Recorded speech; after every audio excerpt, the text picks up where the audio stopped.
Has most of what you've learned developed from media or lived experiences? Did you know it's estimated that only 12% of American adults have a proficient level of health literacy? Just like our physical and emotional health, our intellect needs nourishing too. Today we're going to learn how to work out our psychological muscle. So take a breather, kick back and relax as we navigate new roads leading to improved intellectual wellness.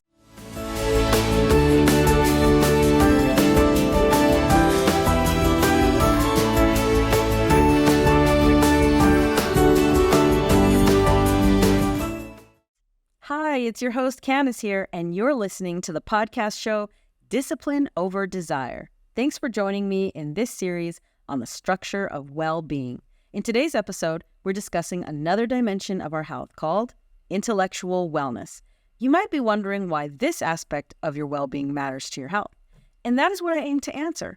First, we'll go over what intellectual wellness is, why it's important to our health, plus we will find direction to the right roads we need to take to improving it and our health literacy along the way so we can increase our resilience. Anybody wanting to strengthen this area of their well-being, please hop aboard, because at the next destination, we'll be learning what intellectual wellness is. Intellectual wellness consists of striving to maintain good mental health habits. It's being open-minded and expanding our knowledge, and it's a desire for more creativity in our life. So, intellectual wellness encourages learning. It's important that we explore new ideas and that we understand how to become more mindful, and we will become a more well-rounded individual because of it. For me, it's having a good attitude towards receiving new information and being open to learning from others and listening to others' perspectives, ideas, and opinions to provide strength or even change my own. I love the idea of maturing in my intellectual growth because I know it supports the improvement of the other dimensions of my well-being. As a matter of fact, I remember a time in my life when I felt stuck with a pessimistic attitude. It caused me to be stagnant in life, so I wasn't really moving forward. I wasn't creating goals, so that means I wasn't following an exercise routine. I wasn't following a healthy diet. My social wellness wasn't healthy. I was in poor physical condition. My health was declining, and I felt sad, lonely, and bitter. Really, I had no ambitions or goals in life. It wasn't until I got fed up with living that way that I finally decided a change was necessary. I believe the increase in my spiritual wellness, which we'll be talking about that dimension in a future episode, well, it helped lead me to improve my intellectual wellness.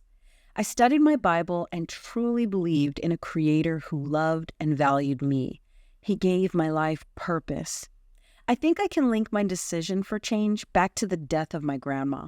I was her caregiver in her last days, and she was not a perfect person, but I can name many positives in my life that came from her influence. For the most part, she was an encourager for me and very strong. After her death, my relationship with my mother began deteriorating. I refused to repeat the mistakes I saw in my family tree, so I viewed a higher education as a way of taking a new direction and escaping what I feared could possibly be my future if I didn't make a change. I had the opportunity to enroll in a city college. I was limited at the time to only a few options for my online courses. Two electives that I took were nutrition and a health and wellness course. From these courses, I learned that I was part of the statistics that I was learning about. Those like me who endured childhood maltreatment can be linked to later physical, psychological, and behavioral consequences. And it explained why this cycle that was repeated in my family tree cost society as well. Some of my close relatives were incarcerated or members of gangs and victims of traumatic events who some have descended into lawlessness and even homelessness. I took this newfound knowledge and I ran with it, gobbling up everything I could to redirect my life and prevent negative health outcomes. And I'm still learning, by researching scientific data and listening to others' testimonies. I found that applying the knowledge to my life has made a huge difference for my overall health, and it's a source of healing from past traumas, so I can be effective in helping others who are stuck, as I once was too. When I was struggling with infertility, experiencing high blood pressure, borderline diabetes, and I couldn't even hold a job, and I was isolating myself, I needed to get to the root of my problem. Maybe you're struggling with weight loss or have a new medical diagnosis and your doctor's recommending that you try to get more physically active. If so, try identifying what might be holding you back. As for me, I had to recognize what impact maltreatment caused, and I found that it had long-term physical consequences. In fact, childhood maltreatment has been linked to higher risks for a wide range of long-term and/or future health problems. What's startling to me is that it can affect the size and functioning of different regions of the brain. For instance, the amygdala, which is important to note that this area helps process emotions. Other areas help with learning and memory, and still others are responsible for reinforcement-based decision-making and emotion regulation, and parts that help coordinate motor behavior and executive functioning. Others that are responsible for left brain, right brain communication, and other processes such as arousal, emotion, higher cognitive abilities. Now I'd like to mention the psychological consequences. Victims of maltreatment tend to feel isolation, fear, and distrust, which can translate into lifelong psychological consequences such as educational difficulties, low self-esteem, depression, trouble forming and maintaining relationships. There's a long list of the psychological outcomes. Some include impairments to the brain's executive functions, poor mental and emotional health, attachment and social difficulties, post-traumatic and toxic stress. All of this explains my medical diagnoses that I had sought after later in life. Continuing with the consequences, we have behavioral consequences, which can be unhealthy sexual practices, juvenile delinquency leading to adult criminality, substance use and abuse, and repeating the abuse with their own children. If you can identify with any of this information or are intrigued to learn more, I've got the link posted below in the description of this YouTube video. It's entitled Fact Sheet. In my personal experience, by increasing my knowledge, I've been making more informed decisions in my life that have improved my overall wellness, and applying it has helped to prevent other negative health outcomes. I'm aware that my past had a lot to do with my identity, but because I've broken this negative family cycle of abuse and refuse to repeat this damaging pattern with my children, we lead a healthier lifestyle, and my hope is that because of this, they will live a more fulfilled life. There's a saying, when you know better, you do better. And that phrase is so fitting for us because learning a better way and applying it to our lives will produce a healthier you. So achieving an optimal level of intellectual wellness inspires exploration, it stimulates our curiosity, and it can motivate us to try new things. Why is it important? Let's find out. Our next stop, learning why it's important to our health and wellness. Have you heard the term health literacy? That means the degree to which individuals have the capacity to obtain, process, and understand basic health information needed to make appropriate health decisions. Studies show that Americans aren't very health literate, and guess who needs help in this area? It's older adults, minority populations, those of low socioeconomic status, and medically underserved people. Unfortunately, there's culture barriers to health, such as those patients who don't speak or understand English. One reason for low health literacy is because our healthcare professionals tend to use words that many of us patients don't understand. We know it as medical jargon. Some of our health professionals see the body as a machine and themselves as the mechanic. If you've taken your car into a mechanic, you might hear them rattle on about auto parts and use terms you aren't familiar with, and we trust in their skills to fix it. We're all so much alike, but also very different.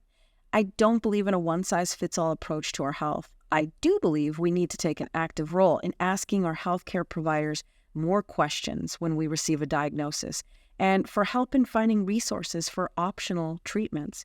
Because so many of us are susceptible to health misinformation, the Surgeon General has warned the American public about the urgent threat of health misinformation.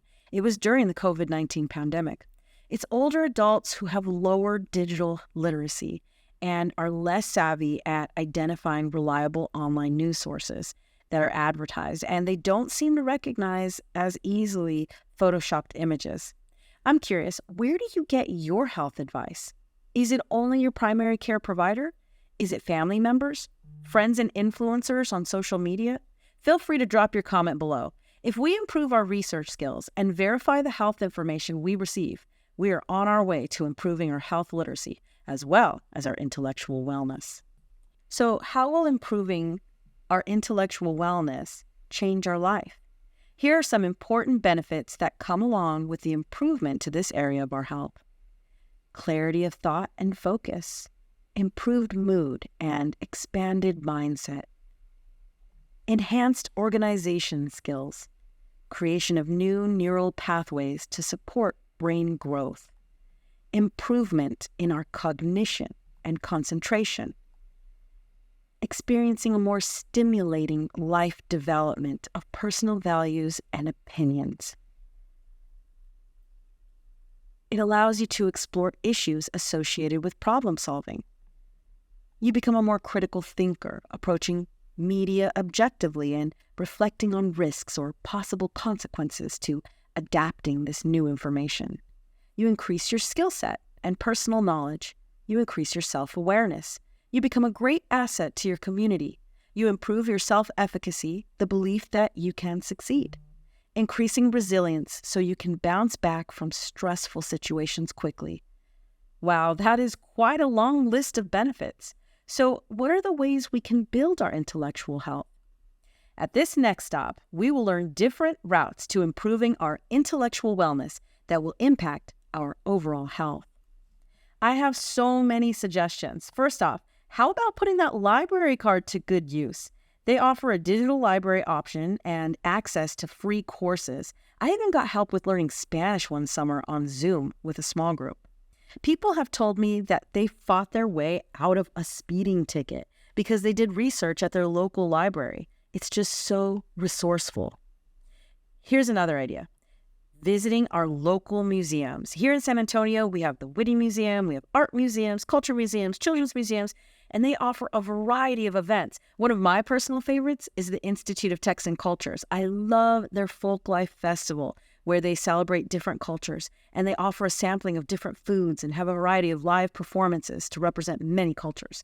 If you're part of the JBSA community, throughout the year, there are different events held annually. In fact, they have the Oktoberfest that was recently held at Fort Sam. It features live music, an authentic beer garden, all to celebrate German culture. And of course, we've got New Braunfels celebrating the same soon. And our local theme parks, such as SeaWorld and Six Flags, they usually offer similar events annually to introduce us to experience new foods and music from different cultures. It's important to be open to experiencing new foods because you might be able to replace something that you've been eating with something healthier for you. I remember the first time I saw a papaya at H-E-B. I had never tasted this fruit before, and I found out that it was loaded with nutritional value. Mediterranean cuisine is a great example of discovering a new healthy diet. It wasn't until I got to Texas that I was able to eat at restaurants that had these options, and it's known as the healthiest diet. Eating well helps us set a good foundation for our brain health, which impacts our ability to learn and focus. Think brain food like salmon for its omega-3 essential fatty acids. Improvement can come from getting good quality sleep. Learn to adapt to healthy, consistent bedtime regimens. Consume more positive content. Find encouraging media, lighthearted music, TV, and motivational speakers, life coaches. Books are great. I frequent the self-help shelf. And I found the book of Proverbs and Ecclesiastes from the Holy Bible have helped me grow in wisdom. If we try new activities like read self-improvement books or learn a new language, play a new game with our kids, we can develop a new pattern of thinking. Another one is travel. Have you visited all of the parks in town? The museums? How about all the state parks?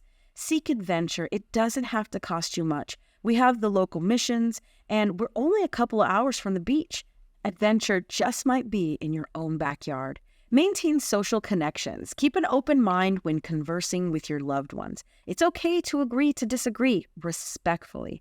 And I've got more tips on improving this in my previous episode on the dimensions of our social wellness, if you want to check that out.